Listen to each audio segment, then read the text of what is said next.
Welcome to 60 Seconds Civics from the Center for Civic Education. I'm Mark Gage. We're joined today once again by actress and educator Dr. Vicki Ross-Norris. Dr. Ross-Norris, why did you go to Ghana and what did you do there? In college, there was a program that was offered to us to go to Africa, and Ghana was our homestay. While I was there, we traveled down the west coast of Africa and went to different universities, met with different people. We were acclimated into the culture. This program was to give African Americans the opportunity to see their native land.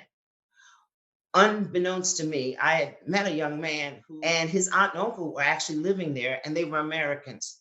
They were Dr. and Dr. Lee. And while I was there, Dr. and Dr. Lee would take me to things like the slave castles and translate for me what their experiences were while they were visiting or working at the slave castles. For some reason, I felt a kinship to the land and to the people. And also, Dr. and Dr. Lee were very close friends with Dr. W.E.B. Du Bois. And they had began to build an institute based on his founding and his papers. And then they started taking me different places.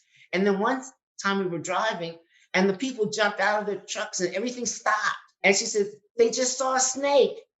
And I said, what? So they were chasing the snake. And she explained to me that was precious meat to these people. And she says, you have to learn, Vicki, that when you're in a different culture, the things that you're accustomed to, you have to let go of. And that the way you live in America is totally different than the way that these people live. But you must learn to accept everyone as who they are. And the program was designed so that we would get a chance to see how a country that's different than ours, how we could contribute to that society. Thank you, Dr. Ross-Norris. That's all for today's episode.